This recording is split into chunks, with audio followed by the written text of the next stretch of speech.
mais léegi góor jigéen ñi dañu organiser wu lëkkale seen doole am ay kuréel état Sénégal dooleel leen jox récépissé góor jigéen yi fukki association ak benn yónnee naa la photo bi ba ma ministre de l'intérieur recevoir ba noppi di joti financement am na ñaari ambassade yu ñu boole woon avec le président de la République moo doon financé góor jigéen ñi bokk na ci Canada ak Hollande am na ci kenn ku joxe 185 millions kon doole la ñu am léegi ndax ñoom bu ñu nekkoon ci seen musiba toog ci seen ruq da nga daan dégg kenn wax waaye yemuñu ci loolu dañuy ñëw ci penc mi non seulement di yaatal seen géew waaye di tooñ te mën na tooñ weesuwul buñ koy limee mën nañ fi fanaan et maa ngi remercier sa naataango Cheikh Oumar Ndaw moo ñu jëkkoon mettre la puce à l'oreille en 2005 boobu il était rédacteur en chef du journal L'As léegi moom moo jiite en tant que directeur de publication bu Les Échos il nous a mis la puce à l'oreille ba pare moom mu def ci xët bu yaatu ndekete dafa am ay borom ñaari tur yuy dem ci armeel yu tedd yi nga xam ne nitu diine yu bari fa la ñuy tëdd yi nekk Soumbédioune di fa tourner un film pornographique homosexuel gardien bi moo leen bett gis leen ko loolu tooñ la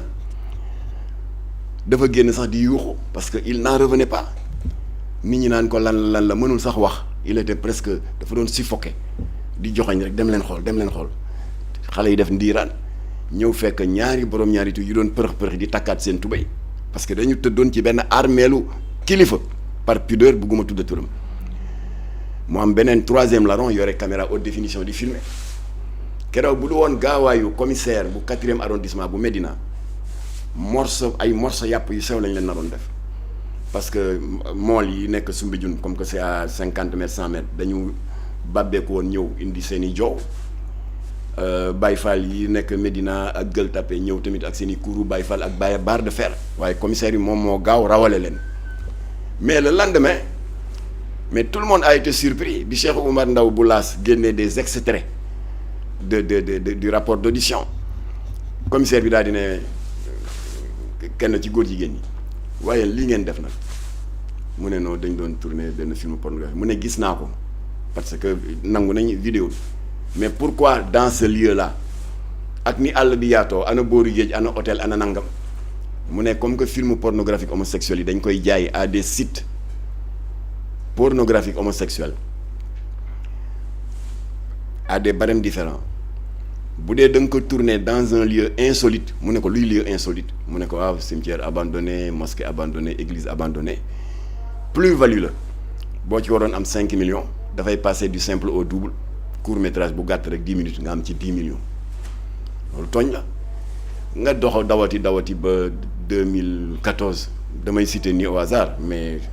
on a un mémorandum boo xam ne buñ ci tolloo autorités yi dinañ xam ne lii buñ ko criminaliser wul ils mettent le pays en danger alors la Biennale des Arts bu 2014 kooku Senghor moo ko initié woon au lendemain du festival mondial des arts nègres bu 1966 nga xam ne li ko taxoon a jóg lu valoriser suñu caada suñu cosaan ba pare nag lëkkaloo ci avec des pays africains de la sous-région alors léegi nag mu nekk la Biennale des Arts en 2014 boobu président Macky Sall venait de faire 2 ans au pouvoir Mouhamadou Bamba Ndiaye oustaz Adama Mboup bu ànd sama jikko yi boobu ànd sama jikko yi juddoogul en 2014 donc bi ma la tuddal léegi ak le reporter photojournaliste bu Walfadjri ñu di ko wax Mamadou Ndiaye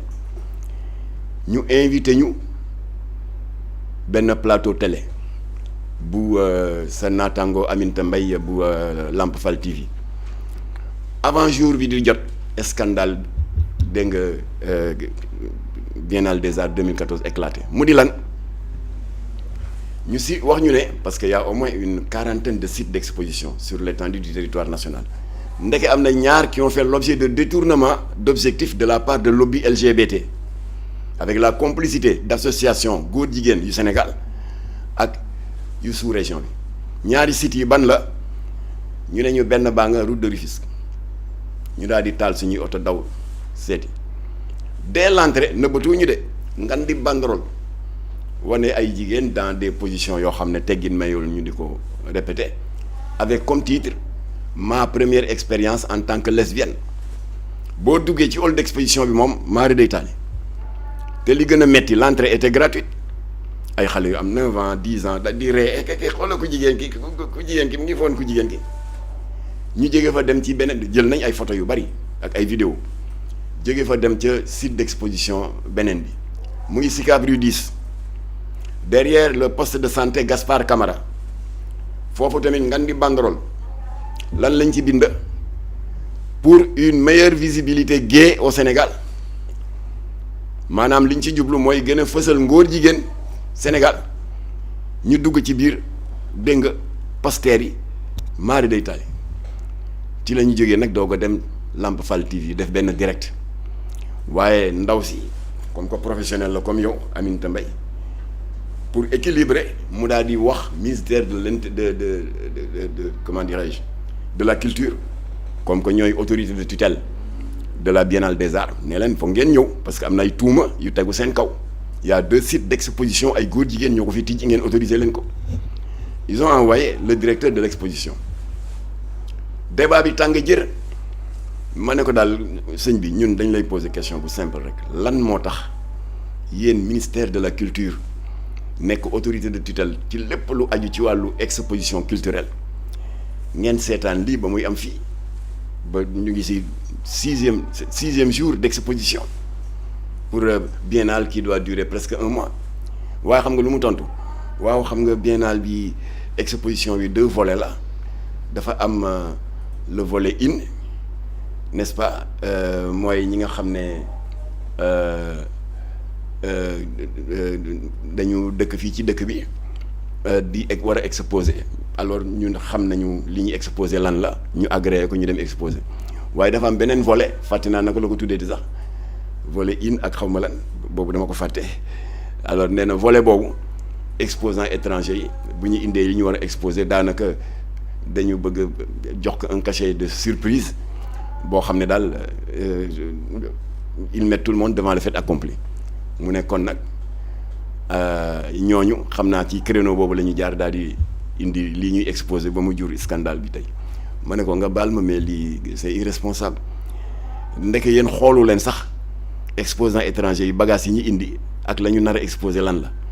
sous prétexte que y a l'effet de surprise et cetera c'est dangereux bu indiwoon ay cocaïne di ko fi jaay bu indiwoon ay munitions des armes pour déstabiliser le pays nag débat bu tàng alors en direct benn autorité de l'État woote bu nekk ministre de l'Intérieur de la culture daa di demander waa ji lii Jamra wax c'est tellement précis ay adresse site d'exposition dama bëgg tey nga dem arrêter ko parce que sàmmonte wuñu ak charte yi xam nga waa ji lu mu wax waaw mais comme que on est samedi je me souviens bien de cette date 31 mai 2014 la woon alors xam naa bu ñu bàyyee ba lundi rek ñu ma mu ne y a pas de lundi demal nga dindi ko tout de suite ñun ñu jël parole ne boo ko arrêté wul tout de suite di de Jamra dana mobiliser la mu mën ci mobilisation ci nit ñi jullit yi ak ku dul jullit te bañ lu bon ñu ñëw def toogaanu ñaxtu devant les 2 sites d'exposition bu dee nga rue de Rufisque ak bu dee nga rue 10 alors ba ñu gisee ne caaxaanuñu te y avait des risques de trouble à l'ordre public état bi joxe ordre ñu arrêté ko loolu tooñ la j'en cite encore nga ñëw ba 2015 boobu moo gën a jéggi dayoo parce que semaine prochaine la ñuy fêter 10e anniversaire bi mu di 11 mariages homosexuels yu ñu takk à Kaolack kooku ñëpp yëg nañ ko jam na def na ci émission yi dul jeex xam nga yàlla dafa dogal suñu mbokku catholique yi dañu am un calendrier grégorien qui est un calendrier fixe par exemple la fête des morts ñu di ko wax Toussaint c'est toujours le 1er novembre Noël aussi di màggal juddug yonent Yàlla Isa Jésus-Christ c'est toujours le 25 et cetera mais xam nga ñun jullit yi nag c'est différent dañu am un calendrier hégirien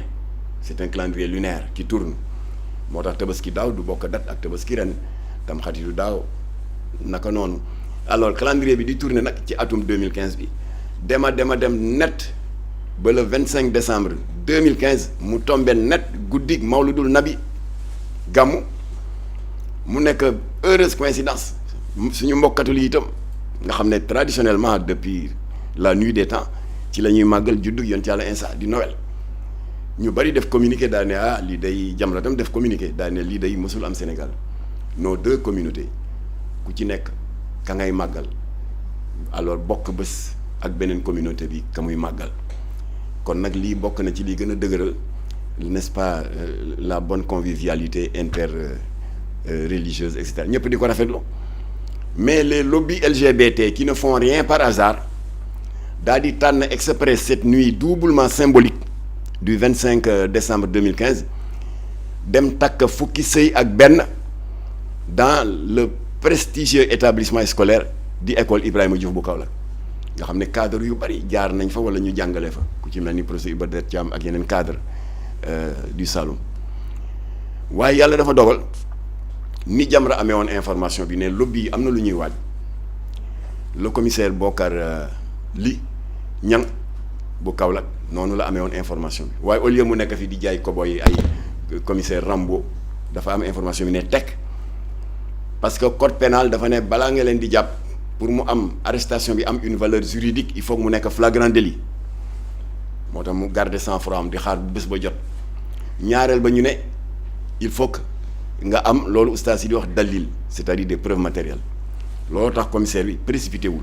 il a agi en professionnel ba bés ba jotee mu yebal ses hommes ñu entourer école bi toog dans l'ombre di xaar waxtu wi jot ba waxtu wi jotee góor jigéen ñi commencé di dugg ci hangar bi ba mu ko wóor ne jot na ba gars yi tëj porte hangar bi taxul mu jógati mu bàyyi leen benn diir pour mën leen a bett sur les faits ba mu ko wóoree ne jot na mu joxe signal rek ces hommes sont allés à l'assaut de l'école Ibrahima Diouf dajji bunte ak parentères yi rek fekk leen fa am na ñu daw ne lay tëb parentères yi daw mais jàpp na ci au moins 11 taalibe Baay Ñas yi bàbbeeku ñëw parce que lu ñaaw li ñu ngi ko def sur la terre sainte où repose Cheikh al Islam Baay Ibrahima Ñas ñoom tamit ñu am seen naqar foofu tamit ni commissaire u 4e arrondissement bu Médina gaawoon ba sauvé ñaari góor jigéen ya doon def yu ñaaw ci armeel yu Soumbédioune kii tamit gaawaayam moo tax 11 góor jigéen yooyu soppiwu ñu leen def ay néew alors ñëpp a toog di déglu ba xam lan la loi sénégalaise di décider waaye defuñu fa sax une semaine ñu ne bàyyi nañ leen sa naataangoo yi dem seeti ndeyi mbilli gi le ministre de la justice à l'époque c'était Sidiki Kaba on a toutes ces interviews ne ko waa monsieur le ministre ñii tooñ bi ñu tooñ ni mu réyee guddi gu tedd gu mel ni guddi Mawlud Nabi ñu fi takki sëy ci école publique Ibrahima Diouf nga xam ne école li ko tax a jóg mooy ubbi dënnu xale yi jëmbat ci xam-xam ak jikko yu baax ñoom ñu dem pour takk fa ay sëy yu góor jigéen commissaire Bokar Li daal di sàmmonteeg loi ànd naag dal ba bett leen flagrant délit ànd naag dal ba fexe ba am ay pièces à conviction ay preuves ndax fekk nañ fa ay robe de mariée bague de fiançailles ak yeneen yu ñaaw yi borom ñaari tur yi di utiliser ay préservatifs yi ay lubrifiant mu dajale yëpp boole kook ñi mu arrêté yóbbu jox procureur waaw ñu dégg ñu ne bàyyi nañ leen waaw loolu day dafa xaw a jaaxal nit ñi lan la leen tontu mu ne oui vous savez l'article 319 qui est souvent invoqué dans le code pénal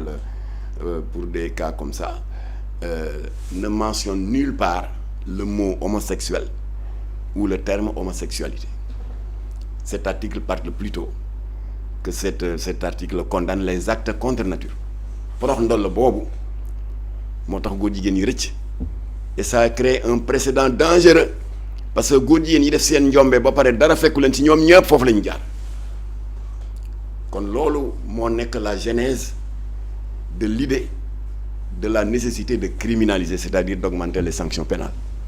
Alors loolu waral nag ñun Jamra l'année suivante comme que fekk na ci diggante bi suñu lobby ak seen pexe yi suñu waaye c'est Dieu qui a toujours le dernier mot suñu député génn na àdduna de manière violente et accidentelle des conditions et des circonstances que tout le monde connaît alors amatuñu député alors léegi nag ñu nekk ce qu'on va faire parce que foog suñu proposition de loi de criminalisation de l'homosexualité dugg ne serait-ce que pour honorer la mémoire du défunt Abdou Latif Gueye parce que bi muy dugg Assemblée nationale il avait une plateforme bu ñu tuddee les 20 mesures d'urgence de Jamra bokkoon na ci benn bi am nañ ci ndam mooy la criminalisation du trafic de drogue léegi dootul ay 3 mois 6 mois 10 ans la bokkoon na ci ñu xettali daara yi wutal leen ay subventions loolu tamit état bi fekk nañu ci parce que am nañu un programme de modernisation des daara te Ablaye Wade jotoon na débloqué 9 milliards président Macky Sall am na leen lu mu ci teg xam naa ñi fi nekk tamit buñ ko yokkul duñ ko wàññi amoon na tamit la criminalisation du viol et de la pédophilie alors boobu yàlla dimbali nañu avec nos sœurs suñu xuloowaale yi de AJS association des juristes sénégalaises borom avortement yi au moins pour une fois am na ñu point de convergence parce que dem nañu place de l'Obélisque def fay sitting yu dul jeex ba état fekk si nañu avec la loi 2020 05 du 10 janvier 2020 qui criminalise le viol et la pédophilie alors léegi nag en 5e position on avait la criminalisation de l'homosexualité Latif fekkewu ko alors léegi nag solution bi ñuy trouver mooy xool ci député yi nekkoon en cours de mandat kuñ ci mën a waxtaanal mu accepter de porter notre proposition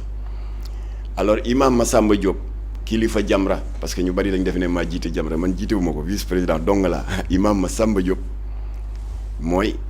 le président exécutif imam Moustapha un administrateur civil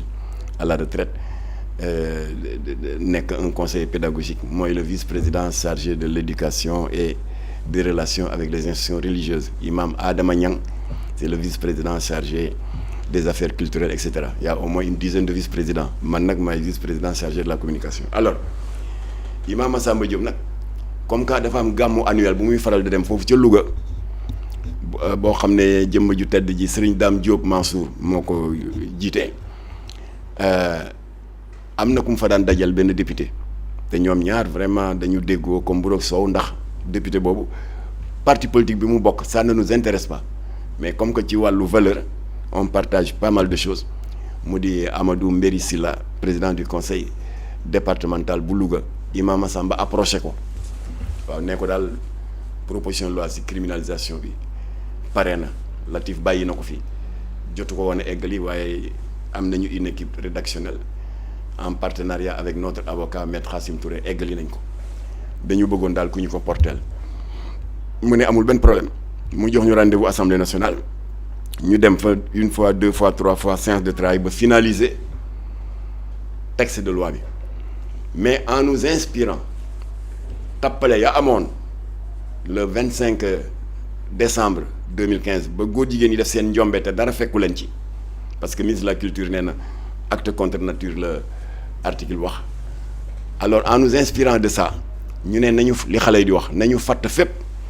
moo tax on a réécrit l'article 319 neew ñu l'article 319 condamne les actes contre nature c'est vague ndax foofu la prox ndol la góor jigéen yi di jaar toujours def njombe te dara du lañ ci fekk bi yoon dañu citer nommément les infractions qui sont visées dañu ne l'article 319 condamne 2 points à la ligne tiré l'homosexualité mu leer muy góor jigéen à la ligne tiré le lesbianisme mooy góor jigéen yu jigéen ñi ñoom tam état bi jox na leen récépissé moo tax loolu gouvernement jubal jubanti bi bëgg nañ ci am ak ñoom séance de travail nañu supprimer récépissé góor jigéen ñi et à la ligne tiré la zoophilie góor jigéen yi tëdd ak mala gàcce ngaalaama sa naataango bu libération Cheikh Mbacké Guissé daaw defoon na ci xët yu yaatu góor jigéen bu ñu bett fii ci parcelle muy tëdd ak bëy tëdd ak xar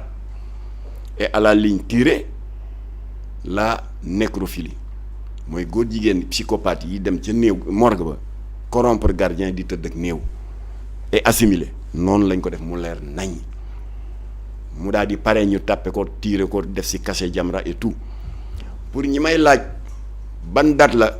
comme que c'est la première proposition de loi exigeant la criminalisation de l'homosexualité date bi mooy le 6 mai 2016 Moustapha Niasse qui était à l'époque le président de l'Assemblée nationale mu ngi may dégg Amadou Mbéri Sylla ñaan na ko audience ci turu Jamra ne ko Jamra moo ma jox pour ma porter loi bi sa exemplaire a ngi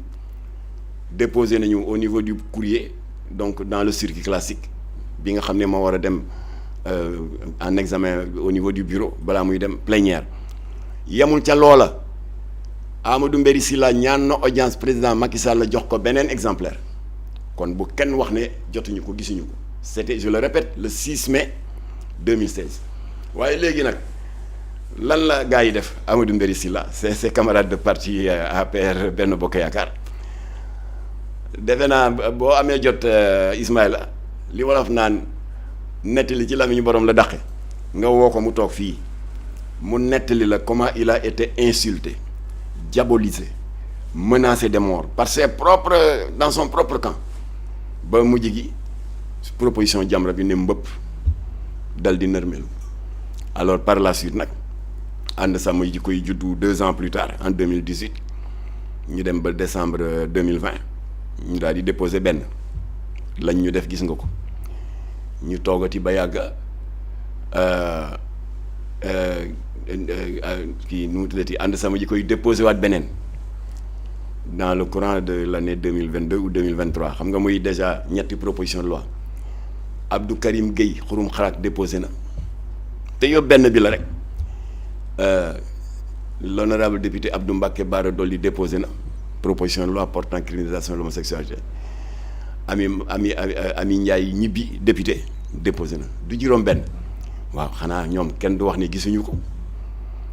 donc juróom benni proposition de loi mu ngi sur le bureau de l'Assemblée nationale. Mously Immo Sénégal moo leen di indil saafara ci jafe-jafe bu ngeen am ci wàllum immobilier yow mi bëgg a jënd kër yow mi bëgg a tabax wala nga jaay sa terrain jokkool ak waa Mously Immo ku am sa kër bëgg ku la ko terrassel wala nga am sa tool bëgg ku la ko lotisel defal la ko ay terrain Mously Immo Sénégal daf leen koy jàppandal gunge leen ci anam gu mucc ayib ku am sa kër itam te nekkuloo ci biir réew mi bëgg ku la ko toppatool gérer la ko Mously Immo moo ci gën a gaaw gën ci wóor ku bëgg réfectionner tabax wala nga defar plan architecte mën nga jokkoo itam ak waa Mously Immo Sénégal mën ngeen leen a woo ci 77 887 25 13 77 887 25 13 Mously Immo indi saafara ngir jëndum kër tabax jaayum terrain terrasse yi ay tool wala lotissé ko defal leen ko ay terrain loolee lépp Mously Immo moo ci gën a gaaw man ngeen itam abonné ci seen chaîne YouTube Mously Immo Sénégal ngir am yeneeni xabaar yu gën a dëggu wala itam wàllum conseil ci wàllum immobilier fii ci biir réewum Sénégal